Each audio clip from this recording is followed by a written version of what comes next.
Is the whole dating of our civilization incorrect? Was it done to match the timelines of the Aryan tourism theory? Because the Rig Veda cannot be 1.5 thousand BC. Come on, what is that?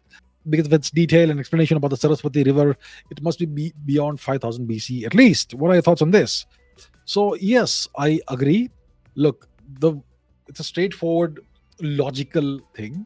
The Rig Veda has copious, numerous references to the Saraswati River, in which the river is depicted and described as a loudly roaring river and the mother of floods and much more. Okay, the most glorious of rivers, the greatest of rivers, and so on.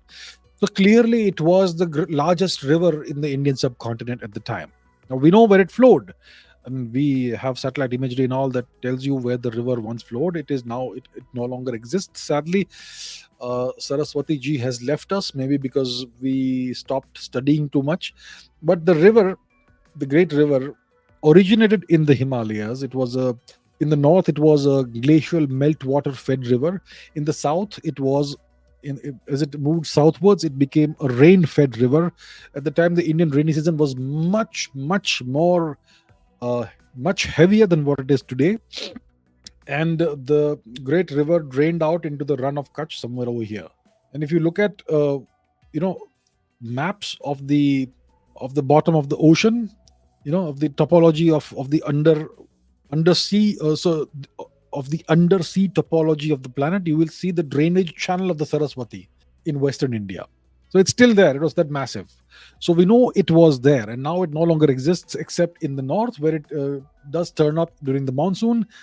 It is now called the Ghaggar Hakra River in the north, somewhere in the Haryana region.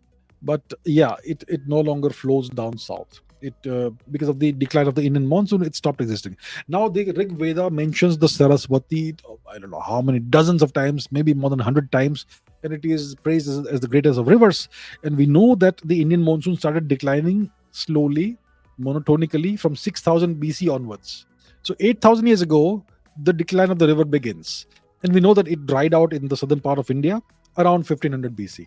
So the decline lasted about 4,500 years.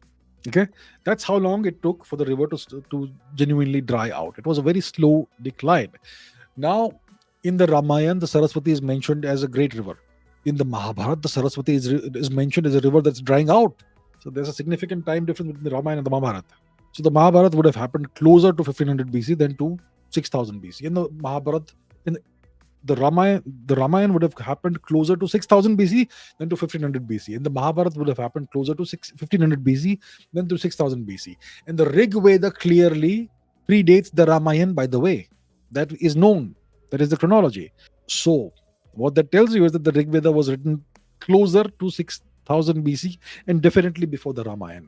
So then this entire dating of the Aryans starting their picnic in India in 1500 BC, and then after a century or two they write the Rig Veda, okay, in Western India around 1300 BC. That is such utter nonsense. It is deliberately constructed to force fit certain dates on top of Indian history, which doesn't work. And then there are so many other problems with Indian history, the dating of Indian history. There are multiple kings called Chandragupta. Okay, now we know that the Greeks, the Macedonians, when they tried to invade India, uh, Alexander's invasion of India. At that time, we had the Nanda dynasty, and the Greeks then mentioned a ruler called Sandrakottos, which is one of the Chandragupta rulers. But how do we know it is Chandragupta Maurya? Beyond conjecture and speculation, we don't have any hard evidence that the Chandragupta that the Greeks referred to was Chandragupta Maurya and not some other Chandragupta. There were multiple Chandraguptas, just like there were multiple Vikramaदिtyas. So these are the problems. So it's quite possible that our chronology is fatally incorrect, fatally flawed. And maybe so. Mr. Vedvir Arya has done significant research on India's true chronology, and he has a whole different chronology of India. And I have done a podcast with him. Maybe you want to check it out if you're interested in this topic. So I think we need to revisit the entire chronology of Indian history a priori once again from scratch. I'm not very certain about the date of the Buddha and Mahavir and Shankaracharya and the Mauryan era. It could all be 1,000 years or more before what we believe it is, because all the Whatever we believe is based on the opinions of certain historians, but there is no hard evidence. We do have Mauryan era archaeological sites and relics and all that, but you cannot carbon date stone. You can't, right?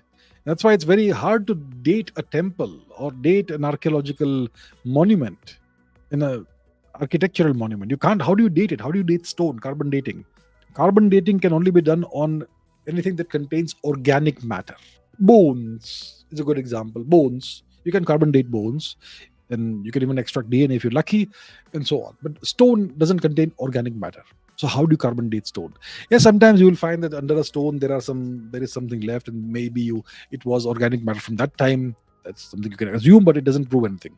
So I think the point is the entire chronology of India's history will have to be re-examined, and a lot of what we believe may be completely mistaken and incorrect.